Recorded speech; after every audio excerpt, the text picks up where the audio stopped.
Ladies and gentlemen, let's get ready to rumble! Get ready to rumble! Pump up the jam, yo, pump it up, yo, pump it.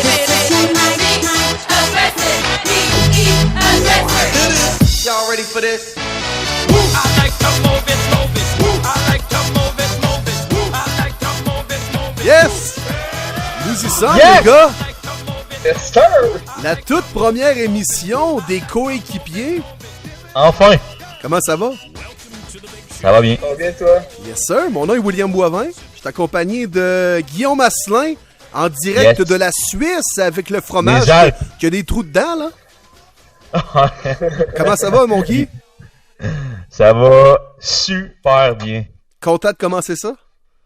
Ouais, je te dirais que ça fait longtemps qu'on en parle. Là. Ouais, Il est temps. ça fait un bout qu'on travaille là-dessus. Hein. On dirait que c'est genre un plan gouvernemental du gouvernement du Québec. Tu sais, c'est un plan, pis c'est un dossier à longue haleine. Là. Tu sais, on lâche pas. À un moment donné, on vient à bout, mais Faut être patient. faut être patient. Exact. Étienne On Boutet, était... en direct de la France. Comment est-ce qu'il va, man? Ça va top shape. Numéro 1, très très content d'être ici aujourd'hui. Fait qu'après Écoute, avoir, c'est tellement long notre processus qu'on est en train de penser qu'on était rendu avec un syndicat. Là.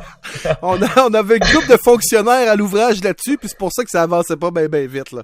Exactement. Mais là, on est là, puis c'est ça qui est parfait. Quand on commence ça, les gars, podcast Les Coéquipiers, je vais vous laisser faire votre propre description de notre projet, puis par la suite, je vais y aller avec ma description à moi. J'ai l'impression que ça va ressembler au jeu du téléphone. On va dire un mot comme différent, hein, puis on va arriver avec une description différente à la fin. Mais je vous laisse aller, les gars. Tout à fait. Vas-y, mon Guy. Ben écoute, hey, c'est gentil, tu me fais une belle passe ma palette. Mais les dames d'abord, le chum. Oh.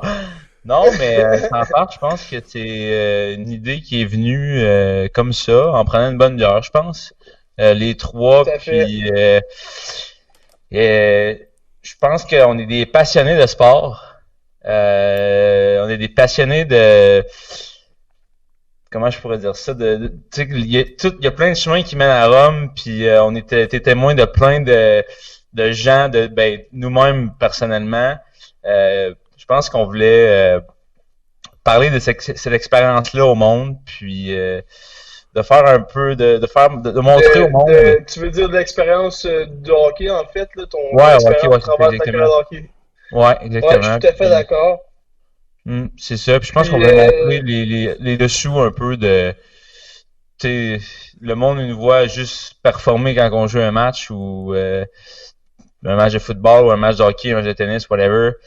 Mais tu sais, il y a plein de choses qui fait que tu te rends à ce point-là. Puis je pense que c'est un point qu'on trouvait ça Tout à fait. génial de parler, je pense. Ouais, absolument. C'est bien écrit, Guy. On ton point, t'a envoyé dans la gueule du loup, mais tu t'en es bien sorti quand même. Ouais, Ouais, c'était top. Hein? vraiment. Puis anyways, on va avoir moi puis Will en masse de points pour appuyer le tien. Écoute, pour dire que, comme tu dis, tous les chemins mènent à Rome. Le hockey, tu sais, oui, c'est un sport puis c'est un jeu qui se passe sur la glace, mais c'est beaucoup plus que ça. Toutes les facettes à l'extérieur même de la glace, c'est vraiment ce qui fait en sorte que le hockey, c'est un lifestyle. Ça amène beaucoup à l'individu. Puis c'est surtout sur ça qu'on va parler dans l'émission Les Coéquipiers. Puis juste pour faire une petite parenthèse, puis revenir sur comment on a amené cette petite idée-là de faire un podcast là-dessus, c'était autour d'une bonne bière, évidemment. Mais étant les trois anciens coéquipiers de hockey au hockey mineur, on a eu pour parler à l'auditoire, on a eu deux petits retrouvailles 3DT parce qu'on joue au 3DT ensemble. Puis la première était Saint-Guillaume parce qu'il ne peut pas malheureusement être là. Puis comment ça s'est déroulé autour d'un feu, une bonne bière, moi puis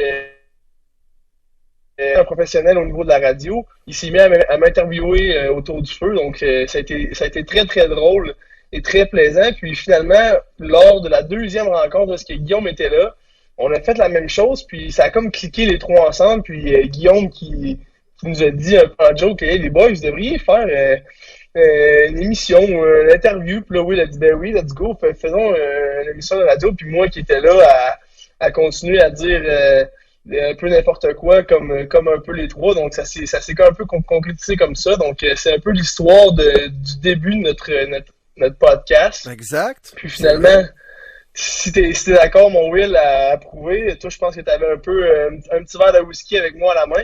Oui, toujours. non, quand même Non, pas toujours, exactement là, ça. mais quand on enregistre.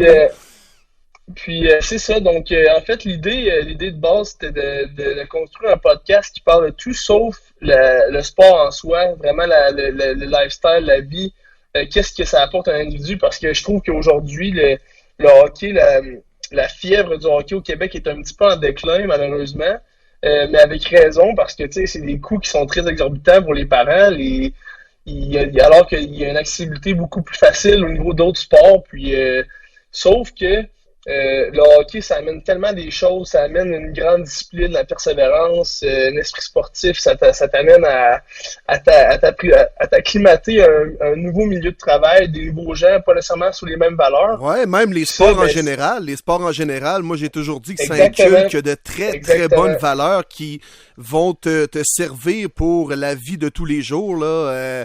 N'importe qui a déjà pratiqué du sport va être capable dans une situation, mettons, avant une entrevue ou avant un gros examen, de pouvoir gérer un peu le stress, l'ayant fait dans un tournoi ou tout ça. Donc, on va parler justement des dessous du sport, puis qu'est-ce que ça peut t'amener également, puis les expériences qui nous ont touchés, mais également en quoi ça nous est bénéfique aujourd'hui. Puis en plus, les gars, ben on était des anciens coéquipiers, mais je pense qu'avant tout, on était des chums même. On en a fait quelques mauvais coups, puis quelques petites niaiseries ensemble. Puis on va continuer à le faire en se parlant comme ça dans le podcast. Mais je suis vraiment content que les gars, vous ayez embarqué avec moi. Puis moi, je vais me servir surtout de votre expertise, les gars, puisque vous êtes encore dans le quotidien du sport, du hockey. Vous le pratiquez, vous gagnez votre vie en Europe. Fait que on va essayer d'amener chacun notre expertise. Fait que ça... Ouais. C'est sûr, mais puis anyways, l'important c'est que ça plaise à nous trois. Puis comme on l'a dit dès le départ, dans notre idée, c'était vraiment de s'amuser là-dedans les trois ensemble. Puis je suis certain qu'avec ça, on devrait arriver à de bonnes fins. Puis comme Will, tu parlais justement d'une expérience, qu'est-ce que ça nous a apporté. Je pense que globalement, une carrière de hockey ou une carrière sportive, que ce soit dans le football, le soccer, c'est des expériences qui sont excessivement enrichissantes pour un individu dans la vie de tous les jours. Là, on parle d'un encadrement qui est très sain pour un jeune. Tu apprends les disciplines, que ce soit le hockey ou les autres sports, les études, la nutrition, avoir les sommeils. Tu t'apprends à vivre sous une autorité, donc Vraiment? le respect de l'autorité. C'est vraiment des points pour un exemple, un parent qui trouve que pour lui, c'est cher le hockey. Bien sûr, là, je vais souvent répéter le hockey parce que c'est ça dans quoi moi et Guillaume, on a baigné. Mais c'est la même chose pour le football. Puis toi aussi, Will, tes parents ont mis beaucoup de sous quand tu étais plus jeune au niveau du hockey. Donc, tu sais, c'est vraiment un message, en fait, présentement aux parents que je donne que c'est pas parce que maintenant, ça coûte cher le hockey. C'est vraiment, pour moi, un investissement, un encadrement, une éducation pour leurs jeunes qui... je pense que tous les parents ont ce souhait-là, ont ce vœu-là pour leurs enfants. Donc, ça va être un peu toutes ces choses-là, ces points-là qu'on va toucher lors du podcast. Puis, gars, le sport nous a permis de se rencontrer, nous trois, les gars, de devenir des exactement. coéquipiers dans une chambre de hockey, mais également des chums, puis on se côtoie encore, puis on a lancé ce projet-là. Puis le sport, moi, jusqu'à présent, mes meilleurs amis, c'est tous des anciens joueurs de hockey ou des anciens joueurs de foot, là. C'est le sport qui m'a fait connaître bien des gens, puis des gars, puis des personnes que j'apprécie énormément aujourd'hui. Alors, c'est de ça qu'on va essayer de jaser. C'est de ça qu'on va essayer de jaser. Puis là, vous autres, les gars, justement, moi, je suis 6 heures avant vous. Là, vous êtes présentement en Europe. Puis, tu sais, vous en avez fait du chemin quand même. Vous avez joué au hockey à plusieurs places avant de se rendre là. Est-ce que, en ce moment, vous me diriez, les gars, puis je vais commencer un peu fort, genre, mais que vous vivez peut-être la plus belle expérience de hockey de votre vie présentement. Est-ce que j'y vais fort si je vous pose cette question-là? Ben, je veux dire, en tant qu'expérience de hockey, peut-être pas, parce que, tu sais, il y a eu des années assez incroyables, tu sais, auparavant, que, tu sais, je pense, quand j'ai joué Midget 3 ou whatever. Sauf que, de gagner sa vie en jouant à un sport, en jouant au hockey, pour moi puis Étienne, je veux dire, c'est rêvé, là. C'est une chance. Quand j'étais jeune, quand on était jeune, je pense qu'on rêvait de ça. Oui, on rêvait de jouer dans la Ligue nationale, sauf que maintenant, on est à des différents endroits. On s'est pas rendu là, sauf que on gagne quand même notre vie en faisant qui est pour moi, peut-être pas pour toi, Will, mais le plus beau sport au monde. Puis, non, je pense non, que ce n'est pas pour moi, mais c'est correct, c'est correct. Ouais. Chance inouïe, je pense. Ben oui, ben oui. Non, tout à fait. Écoute, c'est une chance. Tu sais, il n'y a jamais rien de parfait dans la vie. Mais comme pour soutenir ce que Guillaume dit, tu sais, comment il y en a sur Terre qui aimeraient vivre de leur passion, vivre de leur sport, que ce soit le football, le golf, le tennis. Tu sais, en plus de ça, c'est qu'en ce moment, on a la chance de voyager à travers le monde. Tu sais, Ben oui. on ouvre nos horizons. Puis, tu sais, ça, c'est une expérience qui est excessivement enrichissante là, pour nous. Tu sais, on voit d'autres cultures. Ça va au-delà que seulement le sport. Là. C'est l'essence même de la vie, de un peu connaître là, tu sais, sur la planète Terre en entier. Donc non, c'est vraiment une expérience que pour moi j'adore et que je vais me rappeler toute ma vie. Puis j'apprécie chaque moment. Là. Puis souvent, les gars, je me fais dire, moi, dans mon domaine, je travaille à la radio, j'ai la chance de travailler dans les médias sportifs au Québec. J'ai tout le temps été un tripeux de sport. Même quand j'étais joueur avec vous ou sur un terrain de foot ou tout ça, j'ai tout le temps adoré être un sportif de salon, suivre les stats, écouter les matchs, tout le temps triper là-dessus. Même, je pense, en 5e, m'amener, la professeure m'avait demandé de faire le classement du top 10 dans le journal des pointeurs, puis j'avais eu chaque joueur, Owen Nolan, San Jose, 7e compteur, 26 buts, 46 passes, 72 points, je le savais par cœur. Mais demandez-moi d'autres choses, puis des affaires que je devais apprendre par cœur pour un examen, si ça me rentrait dans une oreille, ça sortait par l'autre. Mais les trucs de sport, ça me resterait ancré dans le crâne. Là, j'ai fait ce long préambule-là, tout ça pour dire, les gars, que je me le fais dire souvent, puis je vous le dis aussi, mais le mot, c'est privilégié. On est privilégiés, vous, de jouer au hockey en Europe, de gagner votre vie à faire ça. Tu l'as dit, Étienne, de visiter d'autres pays, de connaître d'autres cultures et tout ça. Moi, de pouvoir parler de ma passion, de jaser de foot à la radio et tout ça. Les gars, on est privilégiés de faire ça. Ouais, c'est fou. Exactement. C'est clairement le mot très bien employé. Puis, tout à fait, là, c'est vraiment un privilège pour nous tous de pouvoir vivre de ce qu'on aime. Puis, j'encourage en fait tout le monde à le faire parce que je pense que c'est le but même de la vie. Là. C'est vraiment si tu fais ce que t'aimes à tous les jours, t'as pas l'impression de travailler. Donc c'est vraiment c'est ce que je recommande.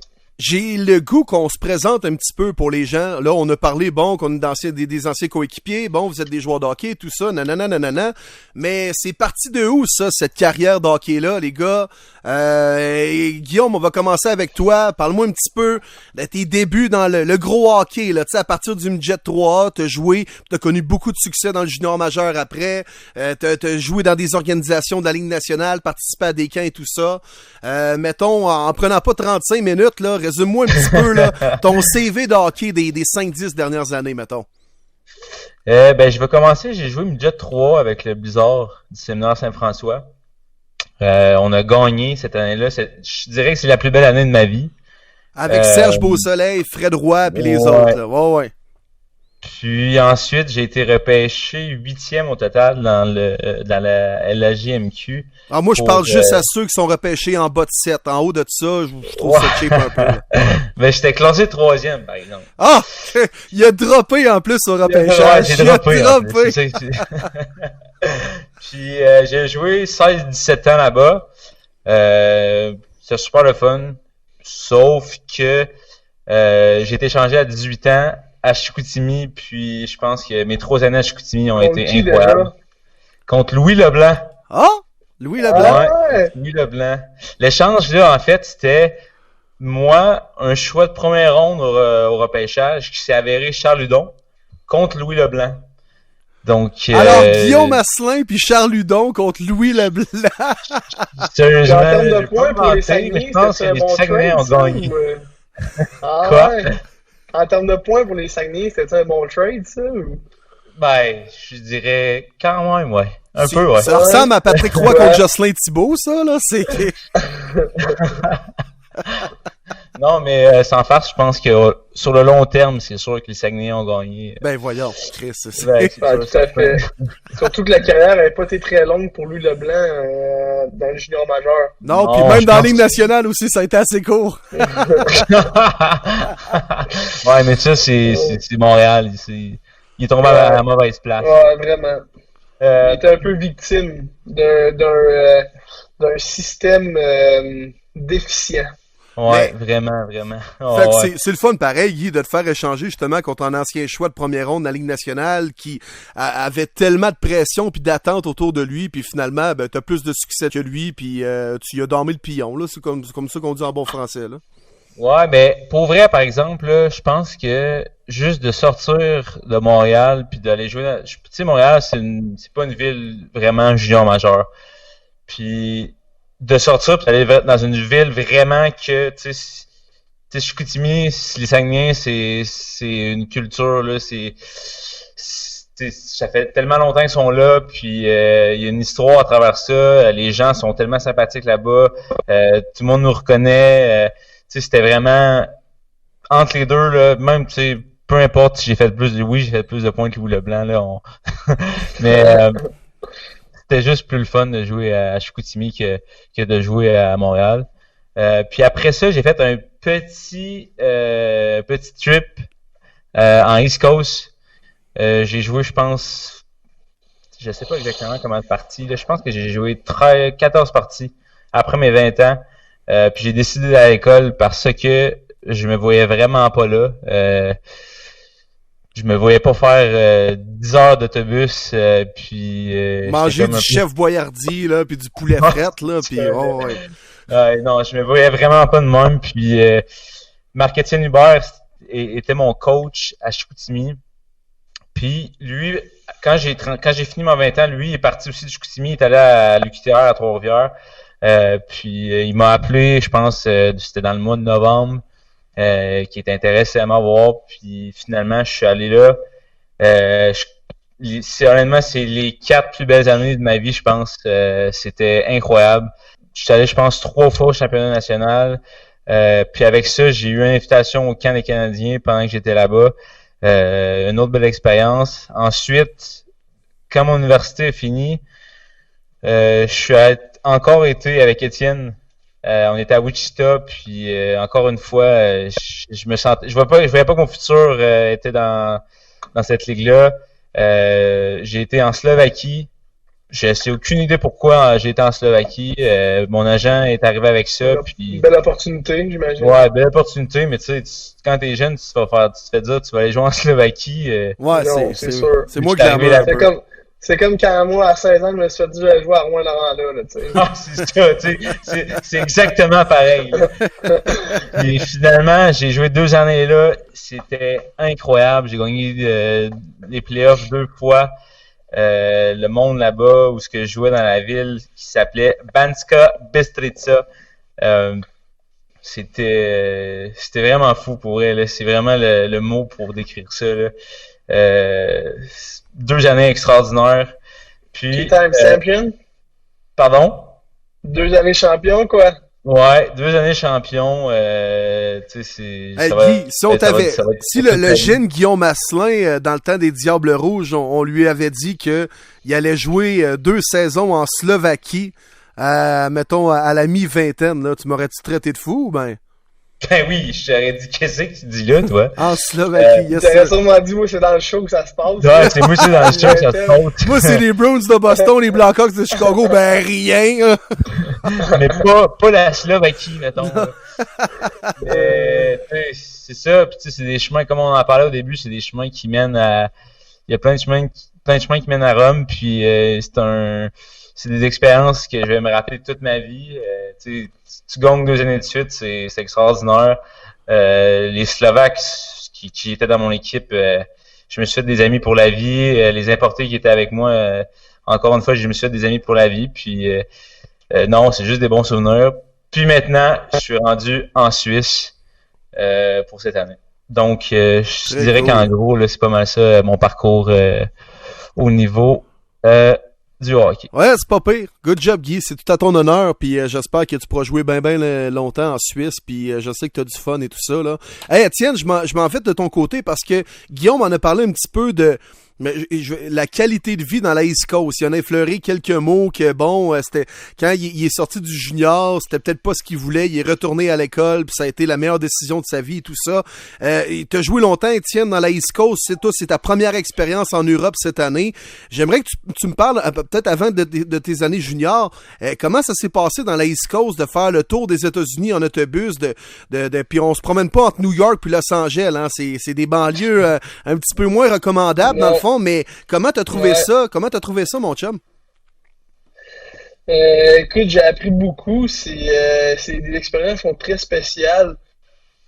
Comme tu dis, c'est pas New York ou Los Angeles, là. C'est des États qui sont redneck. J'ai joué à Orlando, j'ai joué au Kansas, à Wichita. J'ai joué à Idaho, Boise, dans l'Ouest.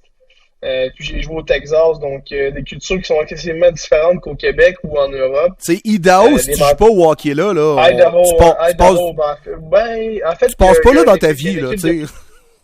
Non, c'est ça. C'était la première fois que j'y allais, puis c'était probablement la dernière, là, tu sais. Mais non, écoute, c'était des expériences très spéciales. Puis après 2 ans, en fait, moi, mon plan, après mon université, je m'étais donné 2 ans pour essayer de percer les rangs Ligue américaine. Puis évidemment, il faut que à cet âge-là, qui est 25-26 ans, t'as pas le choix de passer par la East Coast, à moins que tu sois un superstar, pour arriver à tes fins dans la Ligue américaine. Puis j'ai dû justement passer par la East Coast.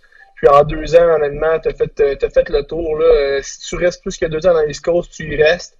Puis c'est vraiment pas le genre de vie que je voulais mener, là. C'est pas facile pour un individu de vivre aux États-Unis. Pas juste aux États-Unis, il y a des belles États comme le Texas, c'est beau, mais les mentalités sont excessivement différentes, là. Ouais. On peut justement, tout au long du podcast, parler de plus en large de cette ligue-là, là, mais il y a beaucoup de choses. J'ai beaucoup de choses à dire sur ça, puis je pense que ça pourrait en intéresser quelques-uns. La c'est sûr paix, que c'est pas une ligue. La paix ressemble à quoi, Étienne? Mettons, c'est l'équipe, j'imagine, bon, les transports et tout ça, la bouffe, c'est inclus, mais comment ça se passe au quotidien, mettons, jouer pour une équipe de même aux États-Unis? Tu veux dire au niveau monétaire ou plus Monétaire, le et lifestyle? puis la qualité de vie, de ce que tu pouvais te faire donner par l'organisation, là, un peu de tout ça?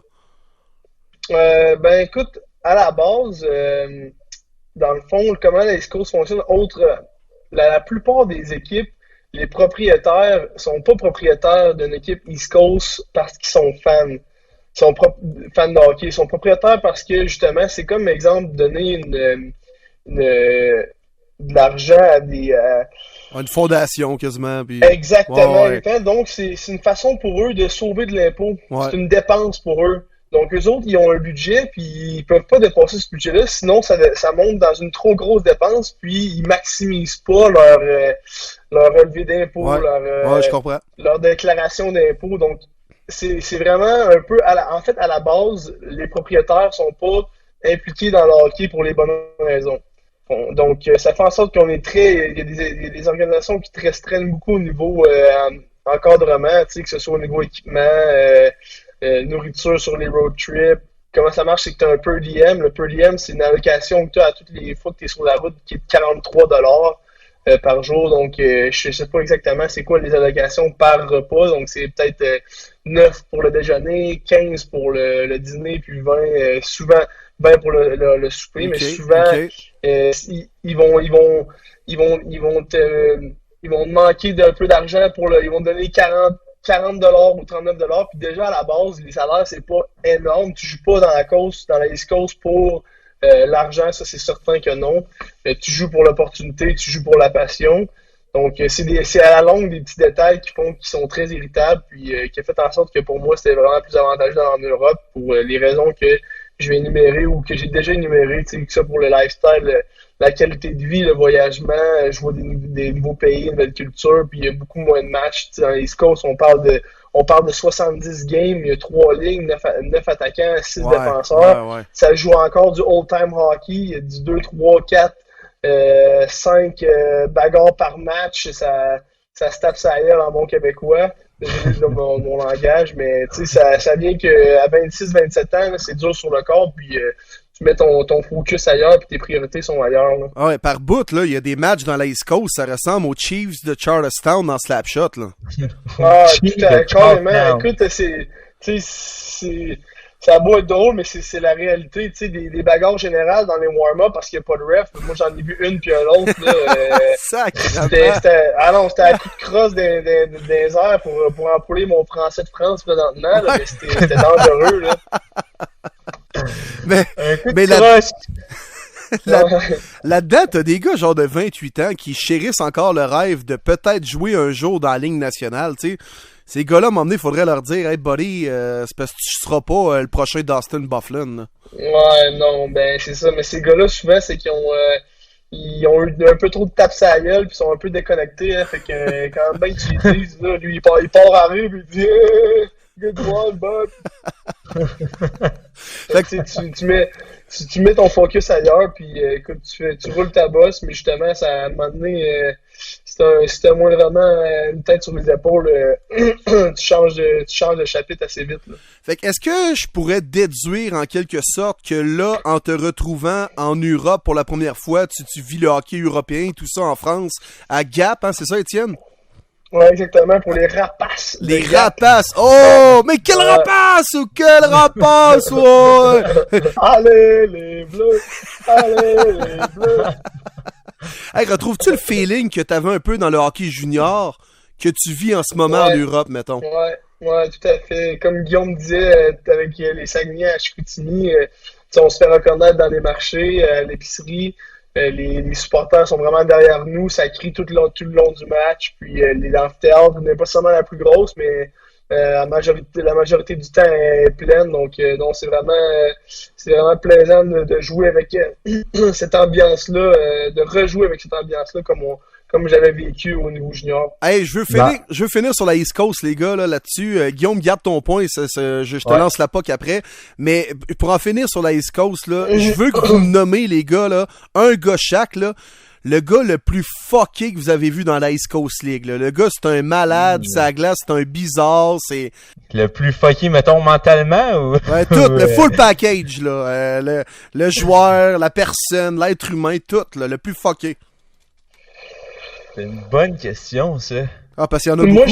Moi, j'en ai côtoyé, en fait, une bonne dizaine, là, mais qui me saute en tête présentement. J'ai un Yablonski quand j'étais à Idaho. Ça, c'était un méchant malade, un ancien top de la Ligue américaine. C'était un gars de Ultimate Fighting. Tu sais, il avait l'air d'un monstre, carrément. Comment t'écris ça? Jake Yablonski? Yablonski, c'est Y-A-B-L-O-N-S-K-Y, si je me trompe pas, mais comme tu peux voir, c'est un nom assez compliqué à retenir. Donc, Puis il jouait avec toi où, ça? Idaho. Idaho. OK. Ouais, à Boise. Pour les Steelheads. Lui, écoute, il a joué que 2 matchs avec nous cette année-là parce qu'il avait agressé un gars avant d'aller au banc de punition. Puis en sortant des bancs de punition, il était pas satisfait de son agression, donc il l'avait réagressé pour finalement se faire suspendre pour le restant de la saison. Tu sais, le genre de gars qui a un tribal sur les 2 épaules, puis les cheveux sur la tête, puis les veines qui sortent de chaque côté du cou, là. C'est ça. Il avait 35 ans, puis il avait joué, je pense, 2-3 ans en KHL pour se battre avec des fans, mais c'est pas... c'est à la base... assez débile. C'est un méchant malade, ça. Hey, le gars, il en a fait du MMA. Il a vraiment été combattant professionnel d'arts martiaux mix. Et là, je suis sur sa fiche Hockey DB. Et son record de minutes de punition, c'est à Idaho, Étienne, en 2001-2002. Il a récolté 323 minutes de punition en 69 matchs. Bon, ben, ça a dit long exactement sur le personnage. Ouais. Ah, il a fait 2001-2002. Ouais, il a fait 3 passages à Idaho. C'est une légende, là, des Steelheads, là.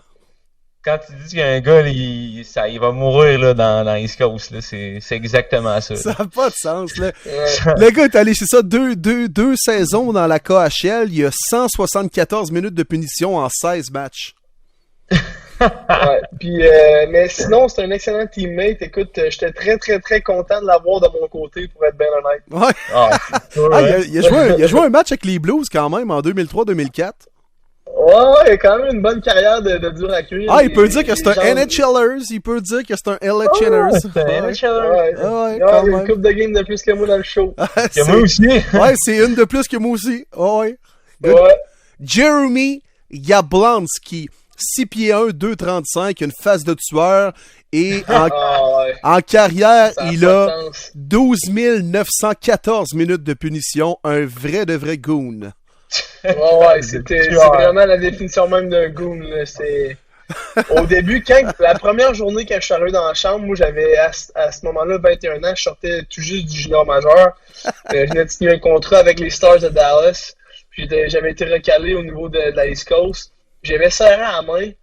Puis j'étais vraiment pas sûr de savoir si c'était un de mes coéquipiers ou notre coach, notre strength coach, notre coach. Mais tu sais, il avait plus de cheveux sur la tête, il avait l'air d'un tueur. J'étais là. C'est peut-être notre coach de bagarre, je sais pas trop. Mais quand j'ai su que c'était un joueur, puis ça vient dans la chambre, là, j'ai commencé à le voir patiner sur la glace au palais. J'ai su directement quel genre de joueur que c'était. Hey! Tu veux pas aller dans le Les coin avec mains- ce gars-là, là? Hey, il se tapait les poignets. Là, vraiment, il mettait 2 kilos de tape de chaque bord sur chaque poignet avant les pratiques. Ça, c'est malade. Tu le savais qu'à un contre un, il avait pas te lâché un toe drag. Là. Ça, les goons sont malades. Tu sais, au lieu, genre, de regarder Ah ouais. des vidéos avant le match, puis, tu sais, comme, tu sais, de pratiquer les feintes avec les bâtons. Non, non, ils sont devant le miroir, ils se tapent les poignets, puis ils se frappent des mains, là. C'est comme, ah ouais, let's go, come on! Asselin, t'en as-tu un, toi, un fucké pour nous? Mais moi, j'ai pas joué, tu sais, je veux dire, j'ai joué 21 games au complet, là, mais un que je trouvais assez spécial, là, je pense que Étienne a joué avec à Allen l'année passée. Ah ouais. Je Bon me souviens choix. plus. Ça a Bon été choix. un très beau choix. Hein? Bon choix. C'est mon autre, c'est les autres, j'allais sortir les Trower, les frères Trower. Ouais. Dalton Dalton Trower. Hey, moi, là, Ah ben oui, c'était pas un ancien Je sais espoir pas. du Canadien, lui? Ouais, exactement. Ouais, exactement. Moi, j'ai des anecdotes à compter assez débiles sur lui et son frère, d'ailleurs. Ben, vas-y, on a qui le temps. habitaient ensemble au-dessus de moi à Allen. Je sais pas si je vais les compter dans cet épisode-là. Je vais devoir parler avec mes collègues avant. Mais écoute, deux caractères très, très spéciaux, un peu hors du commun, je te dirais. Ils habitaient ensemble à Allen, puis il y a eu beaucoup de problèmes associés à ces deux frères-là. Ah, ouais. Notamment, ouais, tout à fait. Moi, j'habitais en bas avec mon chum Alex Ranger. Puis c'était vraiment très fréquent qu'on entendait jusqu'aux petites heures du matin là, des sons de bagarre, puis des gros vacarmes en haut, puis en tout cas des brisures de verre, puis en tout cas ça se tapait sa gueule. Puis moi, le pire dans tout ça, c'est que je l'ai côtoyé peut-être 2 semaines et demie. Là. Mais dans mes 2 semaines et demie, tu sais, quand tu es quelqu'un qui est bizarre un peu, tu le vois tout de suite, là, mais Ouais. lui était, je pense que c'était vraiment un C'est un bizarre, un vrai de vrai, là. c'est un vrai de vrai bizarre. Là. Je pense que pour être poli, on peut qualifier leur relation, lui puis Josh Trower, son petit frère, de tough love. Ah ouais? Tough love. Ok, tough love, ok, Ouais. ok, je comprends ça. Ben, tu sais, à la fin, je pense que le mot tough prenait le dessus sur love. Hey, le gars a quand même été un choix de 2e ronde du Canadien en 2012. 51e choix au total. Ouais. Puis le gars, il joue dans East Coast League aujourd'hui. L'année dernière, 7 passes Il est en rendu où, 48 d'ailleurs, hein? matchs. Hey, gars, cette année, il joue pour les Icemen de Jacksonville.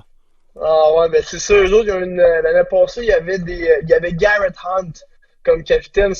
Écoute, son gilet a été retiré au travers de la ligue parce que c'est un dur à cuire. Écoute, il y a des minutes de punition. Ça, c'est un autre malade mental. J'ai jamais vu un aussi malade mental. C'était très dangereux de jouer contre lui. Puis quand l'année passée, il jouait à Jacksonville. Puis moi, quand j'étais à Orlando, on jouait souvent contre. Puis écoute, c'était n'importe quoi, là. Avant le match, on checkait voir s'il était pas suspendu. On était super content de savoir s'il était suspendu. S'il l'était pas, ben, tu sais, t'avais déjà avait 100 livres de pression sur ses épaules, tu voulais pas trop aller dans les coins quand il était sur la glace. Ça, c'est un malade. Tu peux aller checker ses stats présentement, mais C'est quoi son nom? lui, au travers de la ligue, Garrett Hunt. Vraiment, Garrett puis Hunt. eux autres à Jacksonville, justement, je suis pas étonné que Yes, Troy c'est rendu là-bas, ils ont un peu une mentalité old school, en fait, comme plusieurs autres équipes Hey! dans la ligue. Ah ouais, là, on en a pogné un vrai, mon chum. Hey, si, Ouais, là, on en a c'est pogné un malade. vrai. Hey, moi, vous défilez ça, ces minutes de pétition. OK, 2008-2009, 248 minutes. 2009-2010, 245. 2010-2011, 255, 235, 269, 277. Et son record, c'est l'année dernière, justement, avec les Icemen de Jacksonville. 288 minutes de punition. Bing, bing, bing. Big winner. Ah, En ça- 69 ça a pas de bon matchs. sens. Hey, il joue dans Hey, le mais KHL aujourd'hui. Il joue dans KHL, c'est ça qui est le pire dans Ouais. tout ça, là. Ouais. Ben, la KHL, c'est des malades, les Russes aussi, donc ils vont tout le temps acheter beaucoup de clubs qui vont chercher un dur à cuire de Nord-Américains, justement comme Jeremy Yablonski dans le temps, qui me contait ouais. des anecdotes avec lesquelles il prenait des shots de vodka avec son GM entre les périodes. Là. Hey, là, il joue pour les Kunlun de Red Star, ou je sais pas trop, peut-être l'inverse, là, je m'en fous, là, mais il joue avec votre chum Tam, Michael Tam, qui joue dans cette équipe-là aussi. Ah ouais, Ouais, c'est ouais, vrai, ouais. exactement. Et Parenthèse, si on est Jake capable- Chelios, hein, c'est le fils de Chris Chelios qui joue aussi dans cette équipe-là. Hey, si jamais on est capable d'avoir un gars qui a joué dans la KHL pour qu'il nous conte ses histoires, là, je pense qu'on peut avoir Ben, je suis tout pas un mal. show. Ouais, tout à fait. Ben, en fait, on a notre ami Jordan Caron qui joue en KHL. Oui. Qui Ah est ouais. présentement avec les Maine Mariners dans la East Coast parce qu'il se cherche un contrat. Je crois que son club avait cancellé son contrat en début de saison, donc il s'est retrouvé devant rien. Il joue présentement pour les Maine Mariners. Hey, c'est les boys, tellement, si ça- là, c'est- Vas-y. C'est tellement pareil, une ambiance de marde à jouer dans le KHL. Là. Il me semble qu'il y a tout plein d'histoires. Là. Même Eric Gélina, Ouais. l'ancien défenseur, Ouais. t'as comme fait déchirer son contrat d'en face après 8 Ouais, matchs. mais Comme hey, ça, par décalisse. exemple, là, je sais pas c'est qui l'a conseillé, là, mais ça faisait peut-être 3 ans. Il jouait à Bratislava. Ça fait peut-être 3 ans que le club puis les importés ne se faisaient pas payer. Puis moi, je sais pas c'est qui son agent qui a dit, hey, Qui a j'ai une bonne conseillé idée, d'aller tu vas là. Ouais, aller- Tu j'avoue. vas aller jouer là-bas, toi. En tout cas, j'espère qu'aujourd'hui, il l'a cancellé, cet agent-là. Ah oui, j'espère qu'il donne plus son 20% parce qu'il se fait fourrer.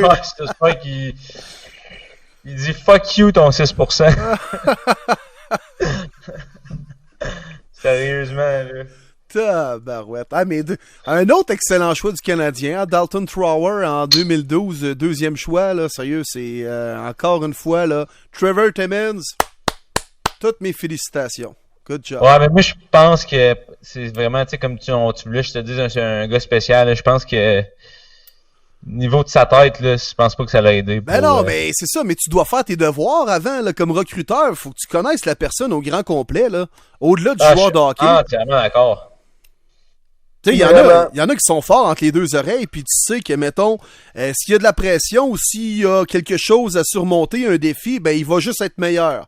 Puis t'en as d'autres, ben ils s'écrasent devant ça. Fait que, hey, Carlton Parayko puis Shane Gostisbehere qui est sorti après Dalton Trower, là. Tu sais, c'est facile à dire après, là, mais... Non, Ouais, exactement. mais les Canadiens, on pourrait en dire longtemps. Ah ouais! Sans vouloir vous interrompre, pour le purpose de notre, pour le but de notre auditoire, j'aimerais ça qu'on continue avec les petites introductions. Will, parle-moi de toi aussi un peu. Après, je pourrais continuer avec mon début de mon début de carrière. Mais toi, comme on l'a dit un peu au début, tu as eu un début de carrière au niveau du hockey. On a joué ensemble au niveau de 3DT comme athlète. Après ça, au niveau collégial, tu t'es retrouvé à devenir un joueur de football qui, pour moi, t'allait très bien. Puis après ça, donc après tes études, t'as décidé de te lancer en radio. Parle-moi un peu de ton cheminement au niveau de la radio, au niveau des médias. Ouais, écoute, les gars, moi, quand la première fois que j'ai goûté au football, là, je me suis dit, tabarouette, pourquoi j'ai pas essayé ce sport-là avant, là, tu sais, c'est à ce point-là, j'aimais ça jouer au hockey, je trouve que c'est un beau sport, c'est le fun, ça inculque des belles valeurs, on a eu du fun le 3 l'été ensemble et tout ça, mais quand j'étais arrivé sur un terrain de foot, puis j'avais le droit de frapper le joueur de ligne offensive en avant de moi, puis après ça, faire un sac, puis tuer un corps arrière, en faisant ça, je me suis dit, tabarouette, c'est illégal, on a le droit, temps. Fait que, non, je suis tout de suite tombé en amour avec le football. Et là, par la suite, ben, je me cherchais un peu. J'ai tout le temps été un sportif de salon, comme je vous ai expliqué tantôt. Fait que j'ai dit, pourquoi pas essayer d'aller travailler dans les médias puis parler de ma passion pour les sports et tout ça. Finalement, ben, ça a bien viré. J'ai décroché un emploi à Toronto. Je suis allé travailler pour la radio francophone là-bas. J'avais la chance de couvrir les Leafs, les Raptors, les Jays, et je travaillais dans l'émission du Retour à la maison à Toronto. Ça a été une expérience non seulement enrichissante au niveau professionnel, mais également personnel. J'ai pu apprendre mon anglais, je suis devenu une plus grande personne et tout ça. Ça a vraiment été bénéfique pour moi. Question, Will. Ouais, vas-y. Quand que tu faisais tes entrevues, faisais-tu en anglais ou en français? Non, c'était en français. Mais mettons que j'allais dans le vestiaire des Leafs, rapidement, je me suis mis chum avec Stéphane Robida, qui jouait pour les Leafs à l'époque. Et puis, lui, il était comme à Toronto, si on veut, pour la job, c'est-à-dire jouer au hockey. Il avait un petit condo, mais sa famille était restée à Sherbrooke. Fait que c'est pas rare qu'après les matchs, on allait prendre une petite coupe de vin ou on jasait de la vie. C'est un gars hyper gentil qui veut même pas être le centre de l'attention. Fait que tout ça pour dire, bref, Stéphane m'a présenté aux autres joueurs des Leafs. Fait que là, c'est avec ça que j'ai pu faire des entrevues, entre autres avec Phil Kessel et tout ça. C'était en anglais, bien sûr, les entrevues, mais quand je passais en ondes, tout était en français. C'était la seule radio francophone de Toronto. Puis il y a au-dessus comme de 300 000 francophones qui habitent à Toronto, là. C'est juste des maudits Français, des Belges et tout ça. Il n'y a pas beaucoup de Québécois, là. Mais le monde, il y a quand même une communauté francophone dans ce coin-là. Puis je me suis fait plein de contacts. Ça a été vraiment, vraiment enrichissant pour moi. Et puis là, je suis de retour dans mon Québec natal. Je travaille pour une des grosses radios ici à Québec, le FM 93. J'ai la chance de travailler dans la seule émission de sport à Québec avec mon collègue Dan Pou. Donc, lentement mais sûrement, je suis en train de faire mon petit bout de chemin là-dedans. J'écris aussi dans le Journal de Québec. Alors, j'ai la chance de vraiment gagner ma vie dans les médias depuis 2014. Je me sens choyé, privilégié. Puis je vais amener, moi, je pense, les gars, ce petit côté animateur, ce petit côté-là où je vais vous passer la POC, puis je vais plus me servir de vos expériences à vous. Mais c'est pas mal ça, fait que je pense qu'on va justement faire un bon petit trio ensemble, les gars. Ben d'accord avec toi, Will. Vraiment. Puis félicitations pour ta carrière depuis 2014. Écoute, ben, je pense que ça te va très bien. Merci. Ça te va très, très bien. Ouais. Puis ça s'annonce prometteur, à mon avis. Merci, man. C'est gentil de ta part. Et puis, et on lâche pas, hein. Faut travailler, peu importe ce que tu fais dans la vie, mais quand la passion est là, puis je reviens un peu parce que j'avais cette idée-là en tête tantôt quand on parlait un peu des motivations d'avoir lancé ce projet-là, mais c'est tellement important d'avoir des passions dans la vie, là. Puis, tu sais, se lever le matin puis d'avoir une raison. Puis, tu sais, moi, j'ai perdu quasiment des relations avec ça parce que je suis bien trop capoté sur le sport. Puis, je me lève le matin, je lis tous les journaux. Puis je fais ESPN au grand complet. J'étais un peu trop maniaque, là, mais c'est ma raison de vivre, tu sais. Je me lève le matin pour ça. C'est ma passion number one. Je fais des voyages juste pour aller voir du sport. Ça fait partie de moi. Si le sport n'existe pas, on dirait que je suis vide à l'intérieur, si j'ai rien. Mais c'est ça. Moi, je pense que ça en prend des passions dans la vie. Ouais, tout à fait.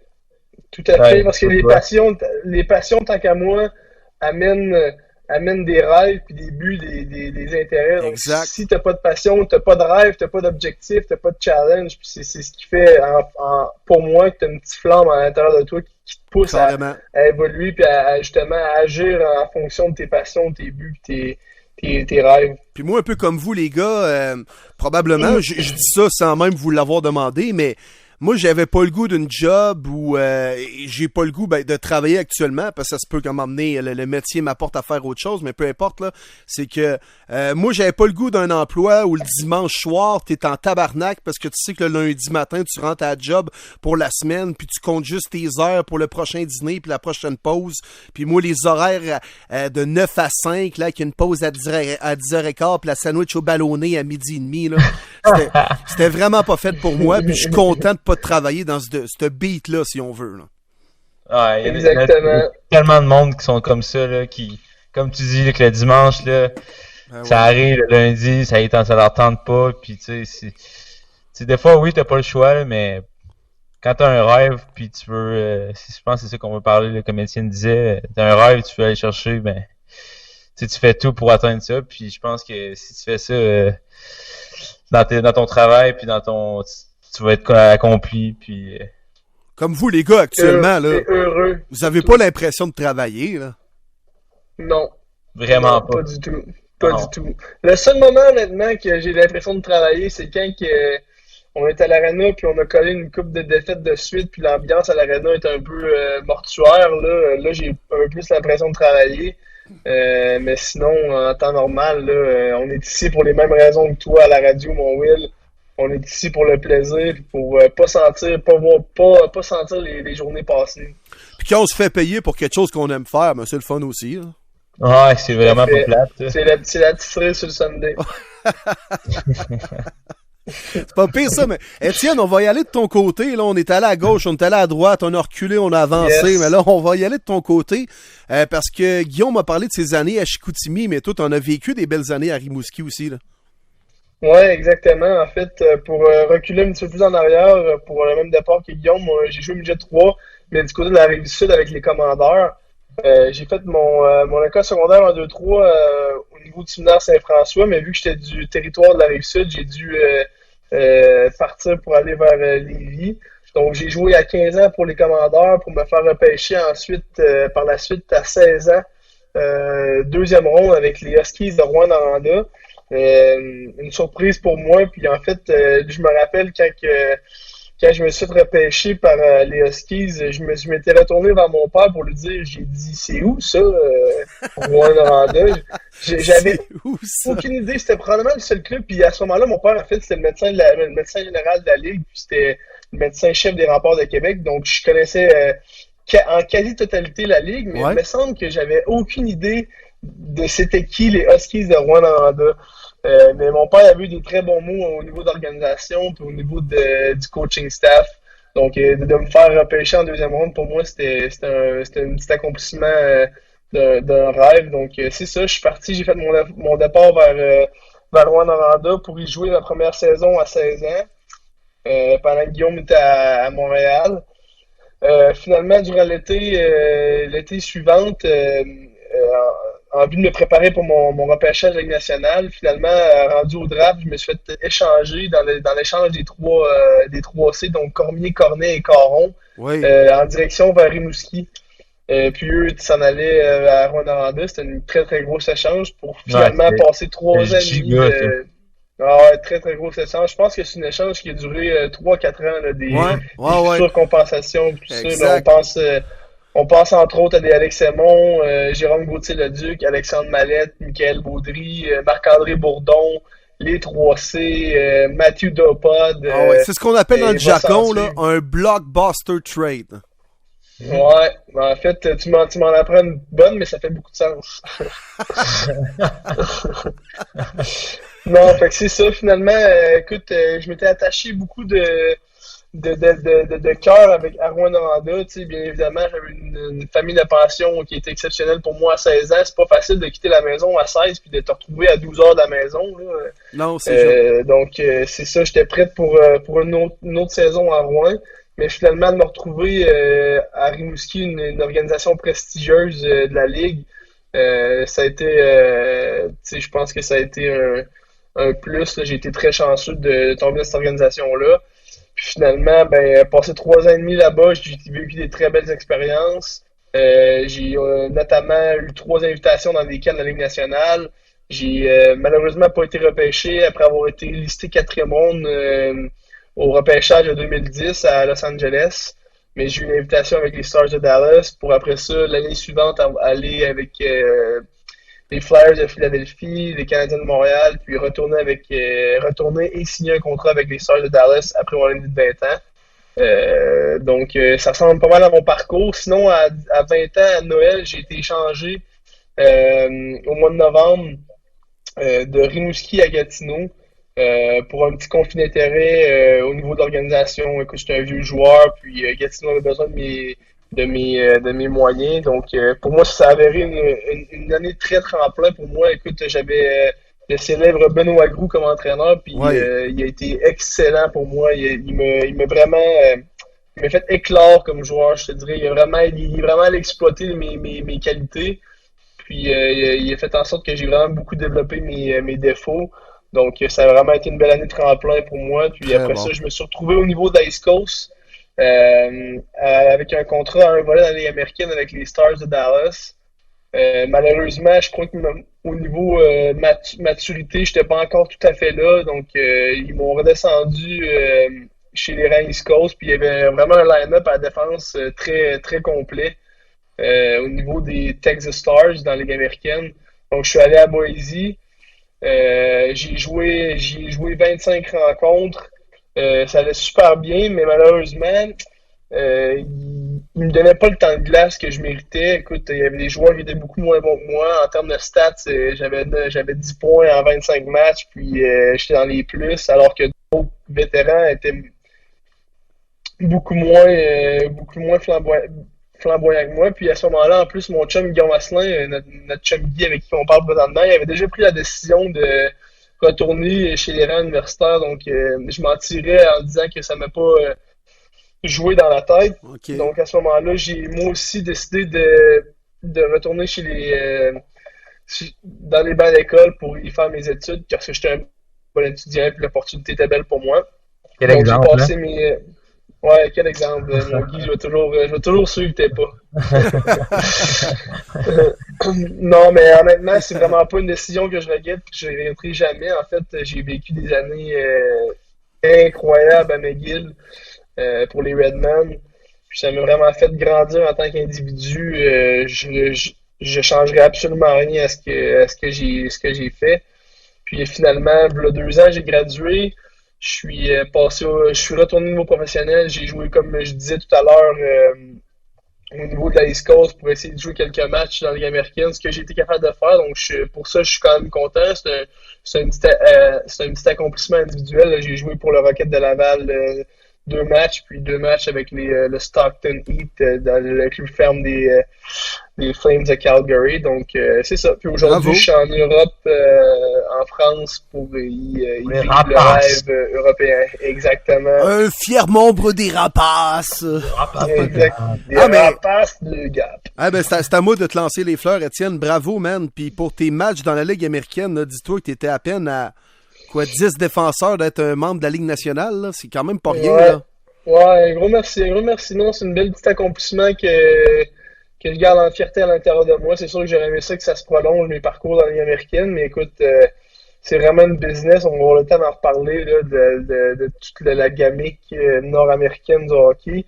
Mais c'est pas facile de percer les rangs. Là. Ça prend une très grande opportunité. Il faut que tu aies un peu de chance aussi. Tu sois opportuniste. Mais écoute, non, c'est vraiment. Je suis content. Puis j'ai la tête haute par rapport à ça.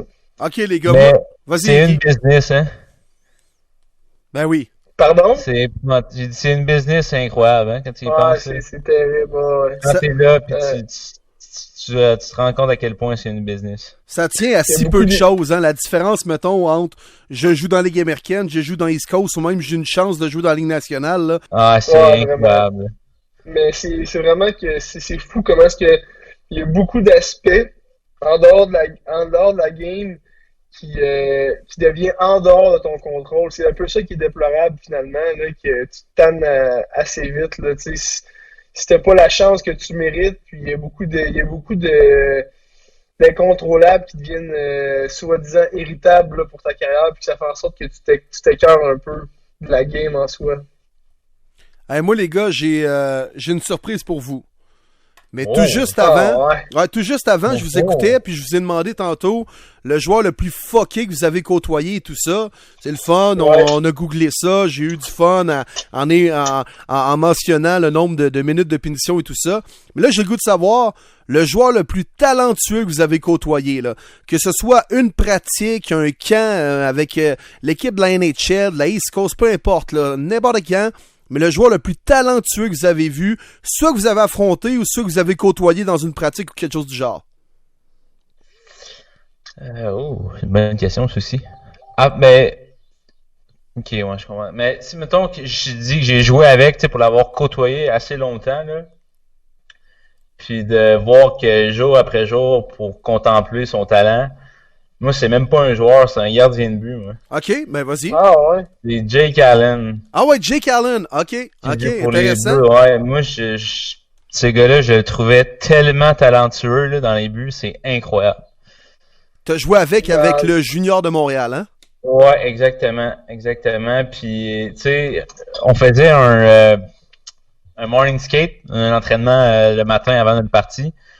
Puis, ce gars-là, tu sais, je pense que ça ne tentait pas beaucoup de faire la pratique le matin. Il se mettait pas une fois sur ses jambières, Pour puis il vrai? arrêtait toutes les pucks. Il n'y a aucune puck qui rentrait pareil. Genre, Aïe, aïe. ça va me rester en tête, je trouvais ça incroyable. Le gars, c'est un talent naturel. Là. Ouais, vraiment, talent naturel, là, incroyable. Sinon, en tant que joueur que j'ai joué contre, je dirais peut-être... il y en a eu tellement, là, mais McKinnon était Ouais. fort. Ouais, McKinnon. Vraiment. Ouais, McKinnon Nathan était très McKinnon. fort. Ouais. McKinnon était très impressionnant. Sinon, moi, je trouvais que Paul Byron à Gatineau, quand j'avais 16 ans, là, Ah, ben oui. il faisait son breakout Ouais. powerplay, là, il arrivait vite en 6 s'il vous C'est plaît. vrai, tu Alors, vois. il patine vite en Hey. Saint-Ciel, là, Byron, là, sérieux, Ah, là. fallait que j'étais pas à l'aise quand il fallait que je le pogne en 1 contre 1. Il pognait la puck en arrière de son but, puis pouf, il partait. Ah, on c'était est comme une terrible. balle. En fait, il y avait juste pas de système. C'était drop la puck en arrière du net, Paul Byron, il arrive à 100 000 à l'heure, puis c'était sûr à 100% qu'il y avait une entrée de zone. Là. Tu Ah, te cassais c'était même sûr, pas sûr, la tête. sûr. là. Ah, moi, je l'appelle Paul Roadrunner Byron. Meet me! Ah, Yo! c'est Il le bon- passe. honnêtement, c'est le bon nom. Là. Il y a une vitesse phénoménale. ce Ah non, gars-là. hey, il C'est patine vraiment, en Saint-Ciel, là, ce gars-là. Là. Ah, ça a pas d'allure.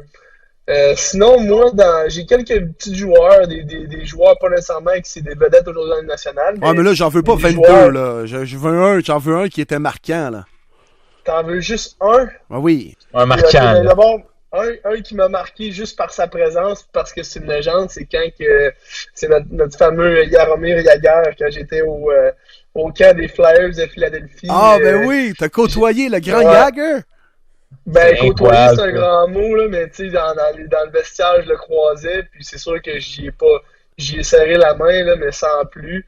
Mais juste de voir sa prestance, puis de voir le personnage que c'était, puis je me rappelle avoir fait une pratique, entre autres, avec, puis j'avais reçu un contre un, 2 contre 1. C'était lui, puis Daniel Brière est face à moi. Écoute, premièrement, c'était sûr à 100% qu'il scorait contre moi, ce qui est arrivé d'ailleurs. Puis deuxièmement, j'étais excessivement fier qu'il ait marqué contre moi aussi. Là. Les voir là, Ah, 2 c'est contre bon. 1, les deux sur leur one-timer, c'était officiel qu'ils marquaient, mais tu sais, Jaromir Jagr, il commençait déjà justement à être un peu plus vieux, puis juste son style soi-disant un peu inorthodoxe, là, de le voir arriver avec sa grosse palette, puis sa coupe longueuil contre, Ah ouais. avec Daniel Brière, là, c'était quand même impressionnant, puis c'était vraiment une belle expérience. Wow, c'est malade, ça. Très, très, très Ouais. nice anecdote. Très, très cool. Dans Ouais. le fond, t'étais Ouais. comme dans les gars des Boys, dans les Boys 4, quand ils jouent contre les légendes à la fin, là, pis qu'ils la fleur, ils se capent, là. Exact- Ils vont tous exactement. l'avoir. Ah, t'as bon, mon Guy, yes, sir! Ouais, c'est exactement ça, c'est exactement. Genre, après ça, je suis retourné en film, j'étais allé faire une petite tape sur les pads comme si tu venais de faire un beau jeu contre un gros défenseur. Hey, c'est hot, c'est vraiment hot, ça. Mais tu sais, ça se place bien Hey, dans une discussion c'est quand bien, même, hein. Ouais, tout à fait. Tout à fait. Bro, tu as-tu fait un salute? Non, j'ai pas fait de salut. Ben, j'aurais dû faire une genre de série à la Ah Wayne ouais. Gretzky, là. Commencer à courir sur la glace. Ouais, tu t'embrasses Ah, ouais. les deux doigts, là, pis tu fais là, un petit yes, sir, là. Non, c'est ça, exact. Sinon, il y a eu une couple, là, tu sais, des Jamie Benn, Tyler Seguin, quand j'étais à Dallas, aussi, c'était leur skill set, eux autres, leur niveau d'habilité était. Ah, c'est était des pas vraiment pires joueurs, hors hein, quand pair, là.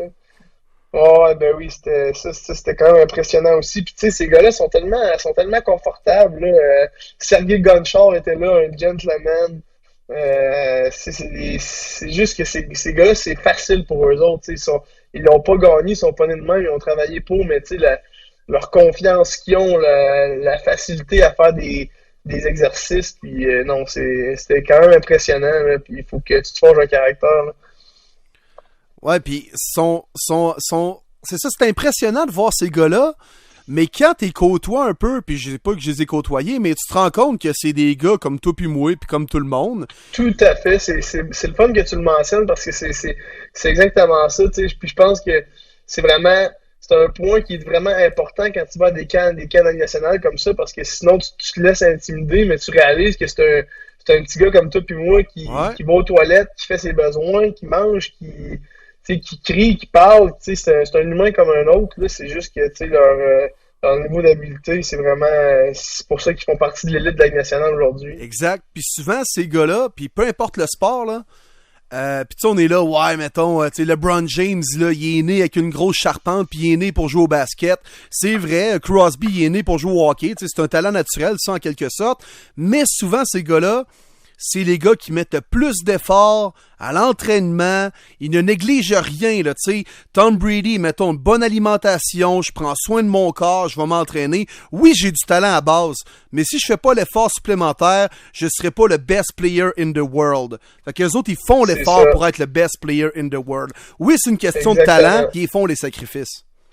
Tout à fait. Il le mérite, il n'y a rien de gagné dans la vie, puis comme tu dis, c'est une chose d'être le meilleur, mais d'y rester, c'est un autre. Hein? Oui, ça tout demande à des fait. sacrifices, surtout aujourd'hui que le niveau de compétition qu'il y a au travers de tous les sports, c'est dès que tu lâches la pédale un peu, tu te fais rattraper, c'est certain. Très bon point que tu viens de dire. Puis même les gars, je vous lance un peu là-dessus, mais tu sais, c'est bien beau se rendre même dans le show, dans la Ligue nationale, puis wow, on rêvait à ça quand on était à Tombe, puis oui, mais c'est une affaire de jouer 12 games une année, puis de jouer sur 7-8 ans une carrière, là, tu sais, c'est deux choses différentes. C'est bien beau s'y rendre, mais de rester après, c'est pas mal ça qui est plus dur, là. Ouais. Vraiment, vraiment. Je pense que si tu prends comme un gars comme, mettons, par exemple, Jonathan Dumarcheseau, c'est incroyable ce qu'il a fait, là. C'est incroyable de se rendre, de pas se faire repêcher dans la Ligue nationale, de connaître des saisons, tu sais, je pense que c'est sa 3e saison en ce moment, ou sa 4e, en tout cas, de connaître des saisons de 30 buts, mais... non, c'est ça, non, c'est incroyable. Tu sais, c'est incroyable, sauf que, tu sais, s'il en colle, c'est rendu 5, 6, 7, 8, 9, c'est là que tu vas voir que, à quel point, oui, ce gars-là, il s'est pas fait repêcher, il a un talent, mais, tu sais, si il se rend à ce point-là, tu vas dire, OK, tu sais, il a mis l'effort que, je pense que plein d'autres ont peut-être le même talent que lui, sauf que, tu sais, si tu mets pas l'effort, comme tu disais tantôt, je pense que c'est dans le podcast de Spinning Chiclets, c'était avec Max Talbot, il disait Sidney Crosby, c'est pas nécessairement le gars qui a le plus de skills, mais il dit à quel point ce gars-là travaille fort. Il dit il n'y a pas personne qui se rend même à sa cheville tellement qu'il travaille fort. Donc, tellement qu'il travaille fort, même si, oui, tu sais, je veux dire, mettons, il est dans les talents les plus incroyables de la Ligue nationale, sauf que avec son éthique de travail, c'est là que ça se distance de tout le monde dans la Ligue nationale, puis exactement. C'est vraiment ça, c'est le travail, je pense. Ben oui, le travail. Puis tu sais, il y a tout plein d'anecdotes. Crosby, c'est tellement un bon exemple. Puis moi, tu sais, je vais tout le temps faire mes exemples plates de football, là, parce que moi, je suis plus connecté avec ça. Mais tu sais, Tom Brady, c'est tellement le parallèle qu'on peut faire avec Crosby, parce que c'est pas le gars le plus talentueux, mais tu sais, lui, puis même le monde me pose des questions des fois. Hein, pourquoi les Pats sont toujours bons? Pourquoi Brady est toujours bon? Ben parce que lui, il se tape 812 heures de vidéos par semaine. Il arrive au stade à 6 heures le matin, puis toutes les autres carrières de la NFL ne le font pas, tu sais. Fait que oui, il est bon, mais Chris, il met les efforts aussi, puis il étudie ses adversaires. C'est exactement pourquoi. Exactement ça. Puis c'est fou comment est-ce que ça revient à l'attitude, tu sais. C'est pas une question physique, une question de capacité, de talent, tout ça. C'est tellement une question d'attitude, tu sais. En parlant de Tom Brady, c'est une attitude exemplaire. C'est un gars qui est irréprochable, autant au niveau des réseaux sociaux, tu sais. Un gars charismatique qui prend soin de sa nutrition, tu sais, il est juste parfait dans la totalité, là. C'est quand même cool ces vidéos sur Instagram, hein, avec ses... Ouais. C'est vrai. Ils sont rendus à six. Quand il parle aux fans, puis let's go. Ouais, Let's go. puis la petite vidéo. Let's get the W, cool. let's go! Ouais, c'est très cool. Il est vraiment ça crush. Hey, puis les gars, justement, quand on parlait, tu sais, bon, des exemples, t'as mentionné le nom de Marchessault, Guy, puis, gars, je vais vous faire un exemple entre deux gars que vous connaissez très bien. Ben, Marchessault et Alex Chiasson, le grand chum à Marchessault.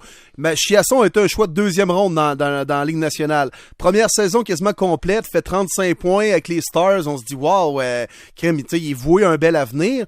Puis pourtant, lui, ben, il se ramasse des contrats d'un an, puis de se trouver une job année après année, c'est plus tough.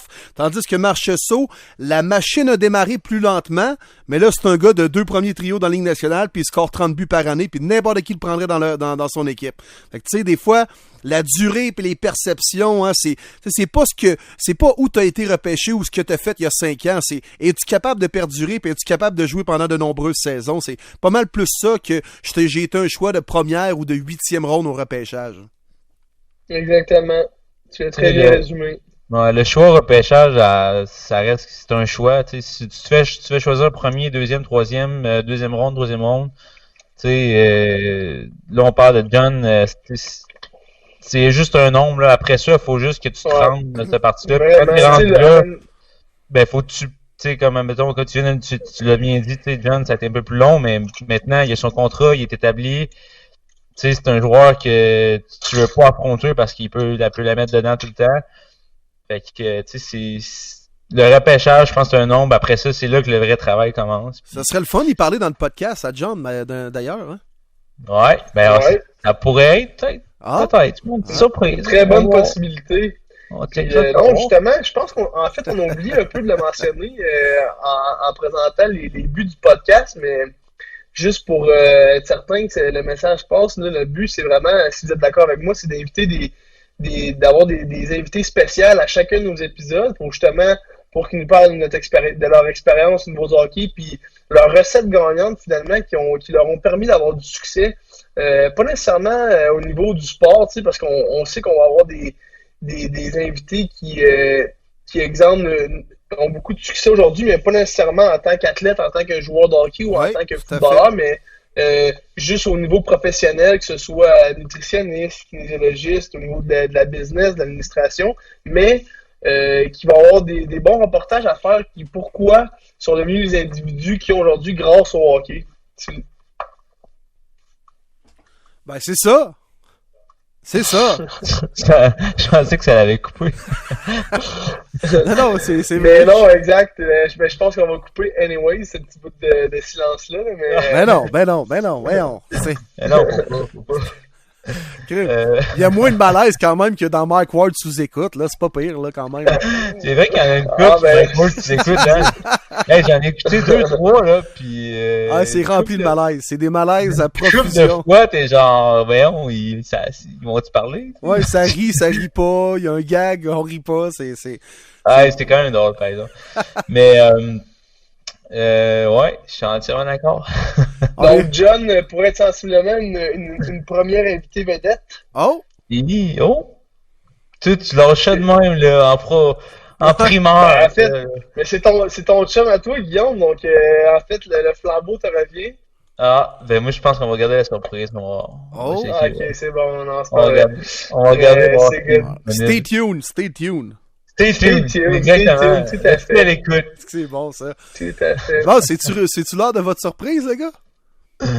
Ouais, c'est l'heure de surprise. Okay, c'est comme un sac à surprise là, que vous allez entendre, dans le fond. C'est que... Je suis comme excité un peu.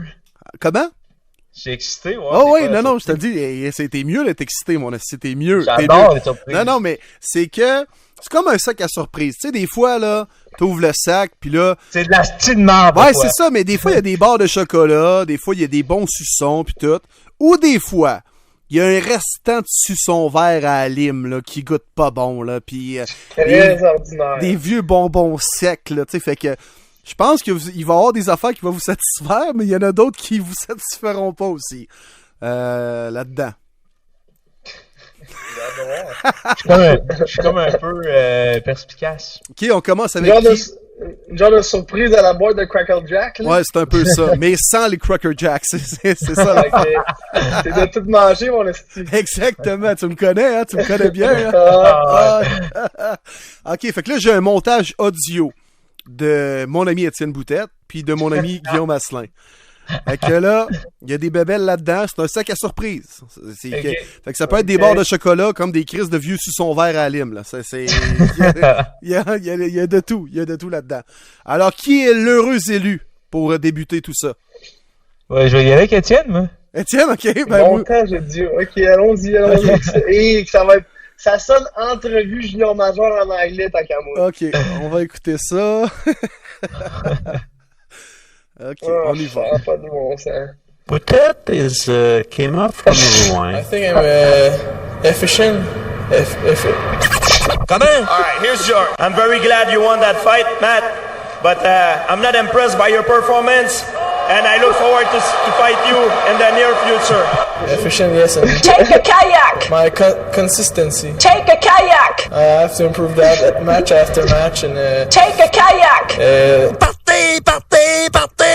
efficient, yes, and Wow! Wow! Bon, ben, c'est vraiment, Will, belle surprise. Ça coupe sec, hein, mais c'est ça. On le réécoute. Ah, très belle surprise. Bien effectuée. Juste pour que tu sois sûr, on le réécoute. Boutet came up from Rouen. I think I'm efficient. Come in. All right, here's your. I'm very glad you won that fight, Matt. But I'm not impressed by your performance, and I look forward to fight you in the near future. Efficient, yes, and Take a kayak! my consistency. Take a kayak! I have to improve that match after match, and Take a kayak! efficient, yes, and Wow. Hey, mais ça, En fait, c'est pas un bonbon à lime, ça, c'était carré, c'est surpris. Ah, Ouais. comme dirait GSP, are you crazy in the head? Are you crazy? Are you serious? Non, mais ça, c'est le bon vieux temps. Écoute, justement, c'était mon année 17 ans, Ouais. là, mon année de repêchage en Ligue nationale. Et me consistency. Ouais. Ah, consistency. Écoute, on peut voir que mon anglais était pas très développé à ce moment-là. Aujourd'hui, c'est tout le contraire, là, avec mes études en anglais, puis mon Arrête de parcours prendre chez ton les frère, States. Ah ouais. par anglais, là. No, Bonjour. but you know, man, it's the truth. It's the truth. It's the boot. Good job. Fait que finalement, ça goûtait pas trop surette, Étienne. C'est correct? Moi, je pense non, que au c'était contraire, succulent. Non, ouais, c'était excellent. Très bien placé, j'adore ça. Parfait. Fait que c'est au tour à Guillaume, là. Ouais, allons-y, wow. Une autre perle de Guillaume Asselin. On écoute. Guillaume Asselin. Une autre gauche de Carrier à l'endroit de Asselin, c'est Asselin qui voulait engager le combat. Je crois que dans l'ensemble, on n'a pas mal joué une game. Comment? Mal joué une game. Mal joué la game, excusez. Mais je pense qu'on a eu des relâchements à certains moments. Québec, réveille-toi! Puis, tu sais, c'est des games importantes. Toutes les games sont importantes pour faire les séries. Alors, faut trouver le moyen de gagner. Il se passe quoi? On fait quoi? Je pense qu'on l'avait dans notre main, la partie, puis on l'a laissé glisser. Puis on l'a laissé glisser, puis ça va faire du bien de se reposer. Là, j'ai tombé dans la bière à la place.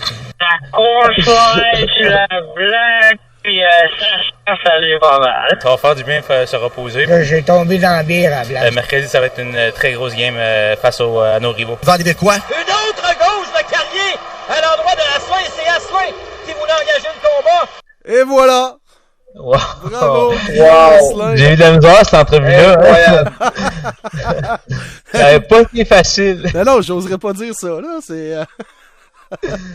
C'est quoi, j'ai dit déjà? J'ai dit, ça l'a glissé de nos... Ouais, ça a glissé de notre main, ce match-là, là.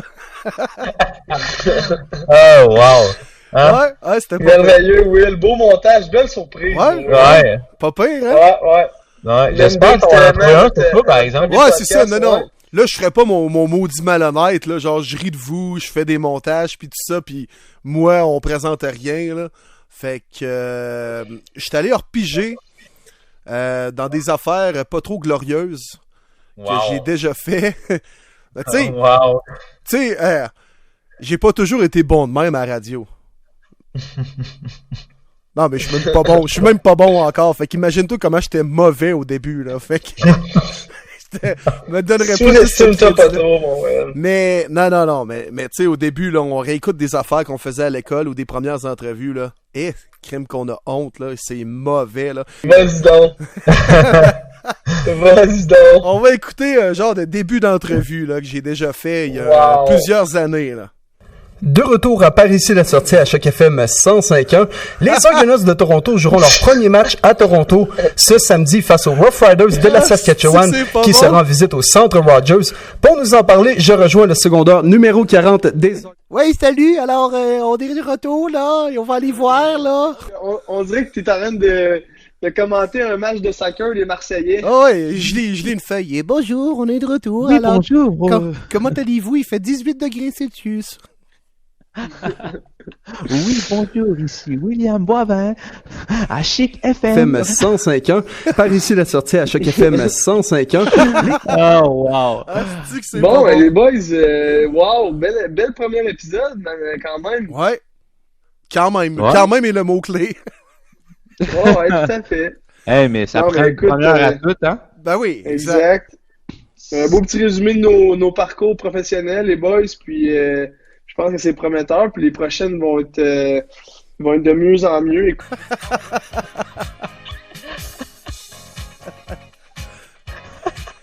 Wouhou!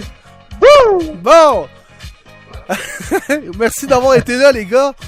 Yes, sir. Merci à toi aussi. Merci à toi, Guy. Merci aux boys. Hey, merci à tout le monde. Un petit warm-up, une première. On a eu du fun. Exact, ça peut juste être meilleur. Ça peut juste être Hey, meilleur. le message qu'on voulait passer a été fait, par exemple, les boys. On a un bon contenu. Exact. Mon nom est William Boivin. Guillaume Asselin, merci. Ça fait plaisir, Will. Merci d'être là. Étienne Boutette, merci. Yes, sir. Merci. Merci à toi aussi. C'était un plaisir. À bientôt. Salut.